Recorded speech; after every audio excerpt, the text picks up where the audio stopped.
Angkatan 9 SD Negeri 008 Singkep, Kabupaten Ninggau, Provinsi Kepulauan Riau. Adapun saya kesini adalah untuk mewawancarai Bapak Hidayat, Kepala Sekolah SD 014 Singkep. Selamat siang, Pak. Selamat siang. Sebelum itu, Pak Dayat, silakan Bapak memperkenalkan diri dulu. Bismillahirrahmanirrahim. Assalamualaikum warahmatullahi wabarakatuh. Saya bernama Hidayat, Kepala Sekolah SD 014 Singkep. Oke, ada beberapa yang akan saya wawancara, Pak, pertanyaan-pertanyaan. Yang pertama, selama ini bagaimana Bapak dapat mengidentifikasi kasus-kasus yang merupakan dilema ITK atau bujukan moral? Yang jelasnya saya mengamati dulu suatu permasalahan yang terjadi, mengumpulkan informasi secara menyeluruh untuk menentukan suatu keputusan mengacu pada peraturan yang berlaku. Oke. Yang kedua, selama ini bagaimana Bapak menjalankan pengambilan keputusan di sekolah Bapak, terutama untuk kasus-kasus di mana ada dua kepentingan yang sama-sama benar atau sama-sama mengandung nilai kebajikan? Dalam mengambil keputusan, kita harus kembalikan semuanya pada aturan yang berlaku. Setiap mengambil keputusan, saya selalu menjalin hubungan erat dengan rekan majelis guru, memastikan bahwa keputusan tersebut benar-benar dipahami karena selalu ada alasan di balik suatu kejadian tersebut. Oke. Pertanyaan selanjutnya, langkah-langkah atau prosedur seperti apa yang biasa Bapak lakukan selama ini? Pertama, saya akan mencari informasi terlebih dahulu. Saya akan datang ke lapangan langsung mewawancarai dari pihak terkait.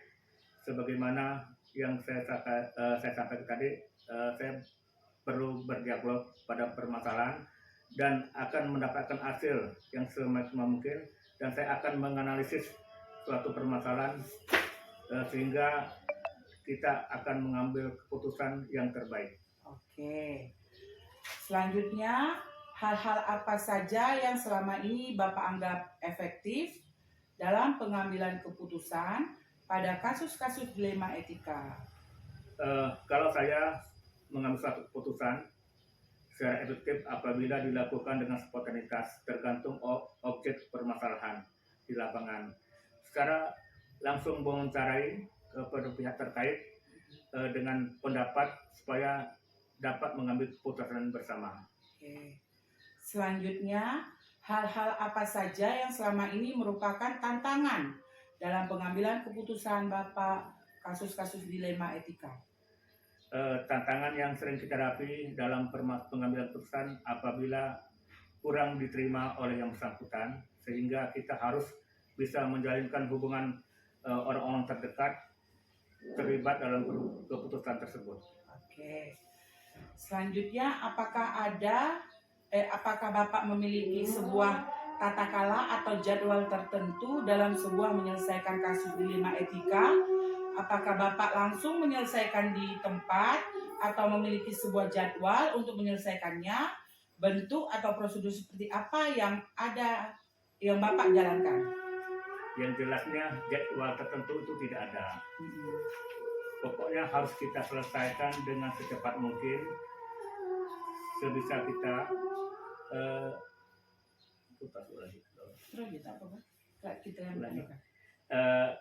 Tidak ada jadwal tertentu, pokoknya harus kita selesaikan dengan sebaik mungkin dan secepat mungkin dan tidak waktu lama. Oke. Pertanyaan selanjutnya, adakah seseorang atau faktor-faktor apa yang selama ini mempermudah atau membantu Bapak dalam pengambilan keputusan dalam kasus-kasus dilema etika? Faktor-faktor yang mempermudah adalah berasal dari adanya dukungan rekan-rekan sejawat seperti majelis guru. Oke, pertanyaan saya terakhir, Pak. Dari semua hal yang telah disampaikan, pembelajaran apa yang dapat Bapak petik dari pengalaman Bapak mengambil keputusan dilema etika? Ada pepatah mengatakan pengalaman adalah guru yang terbaik. Oleh sebab itu kita belajar dari berbagai kejadian untuk setiap kasus permasalahan yang terjadi di lapangan. Oke, terima kasih Pak atas wawancara kita hari ini. sangat membantu saya dan mendapat ilmu dari Bapak. Terima kasih Pak. Saya ucapkan Assalamualaikum warahmatullahi wabarakatuh. Waalaikumsalam.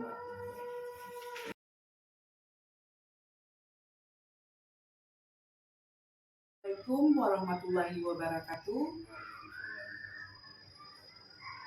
Saya Suryanti, CGP Angkatan 9 dari Kabupaten Lingga, bertugas di SD Negeri 008 Singkep. Hari ini saya akan mewawancarai Bapak Suhaimi. Bapak Suhaimi ini adalah Kepala Sekolah SD Negeri 002 Singkep. Selamat pagi Pak. Sehat Pak? Pak, saya di sini sesuai dengan janji kita akan mengadakan wawancara kepada Bapak. Ada beberapa hal yang akan saya tanyakan kepada Bapak mengenai D5 etika maupun rujukan moral. Oke Pak, boleh Bapak memperkenalkan diri dulu? Baik Ibu, nama M. Suhaimi, Kepala SDN 002 Singkep, Kabupaten.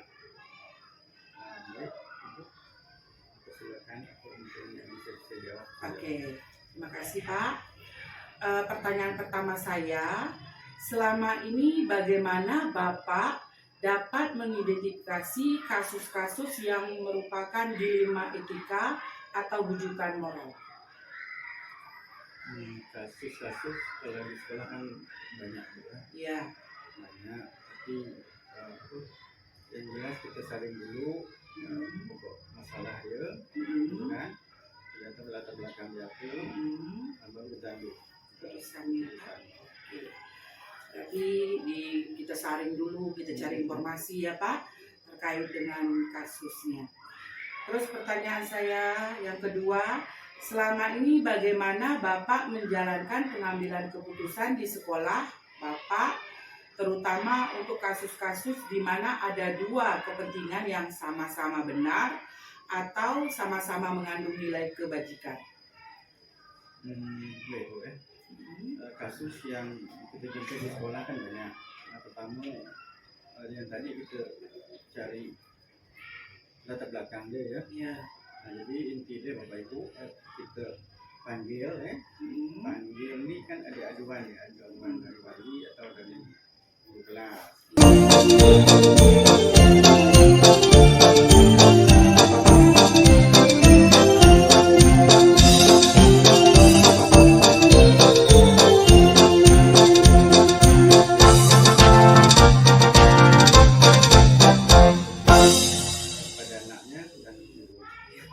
Harus berpihak kepada murid ya, tanpa merugikan murid ya Pak, dan dapat dipertanggungjawabkan ya Pak. Terus langkah-langkah atau prosedur seperti apa yang bisa Bapak lakukan selama ini? Prosedur pertama kita manggil kita panggil dan gurunya, kita tengok apa jawaban gurunya. Itu kita bisa kasih masukan ke gurunya. Terus ke anak nanti dari jawaban guru ke wali, terus nanti kita temukan bisa ditemukan. Kadang-kadang kan anak sebenarnya tak boleh tahu itu, anak tak bisa tahu, tak boleh tahu nanti. Terus Pak, hal-hal apa saja yang selama ini Bapak anggap efektif dalam pengambilan keputusan pada kasus-kasus dilema etika? Hal-hal apa saja yang selama ini Bapak anggap efektif dalam pengambilan keputusan pada kasus-kasus dilema etika? Yang jelas dimusyawarahkan, yang jelas kita cari titik penyelesaian yang jelas harus tuntas. Terus masih juga Pak, hal-hal apa saja yang selama ini merupakan tantangan dalam pengambilan keputusan Bapak kasus-kasus dilema etika? Tantangan ini kadang-kadang guru mungkin tak menerima kebijakan sekolah. Terus yang kadang diwali, kadang tak mau menerima juga. Jadi selama ini kita adakan penyelesaian tanpa diketahui yang bersangkutan murid. Jadi dari belakangnya, tapi nampak macam kita kurang sependapat dengan wali. Malahan kita berargumen lain, tapi kita tengok anak nampak biasa-biasa aja karena dia tak tahu gitu. Jadi cenderung kita pada pihak pada anak. Terus apakah Bapak memiliki sebuah tata kala atau jadwal tertentu dalam sebuah penyelesaian kasus di mana etika, apakah Bapak langsung menyelesaikannya di tempat atau memiliki sebuah jadwal untuk menyelesaikannya, bentuk atau prosedur seperti apa yang Bapak jalankan? Dari awal Ibu ya, tadi kan dari wali murid pengaduan berpinjam dia ke guru yang bersangkutan itu ke anak jadi memang ada jadwal, memang kalau memang perlu diadakan pertemuan kita adakan yang jelas kita harus tuntas. Ada dua lagi Pak, satu lagi ini yang kedua terakhir, bukan yang terakhir Pak, yang untuk kedua terakhirnya. Adakah seseorang atau faktor-faktor apa yang selama ini mempermudah atau membantu Bapak dalam pengambilan keputusan dalam kasus-kasus dilema etika?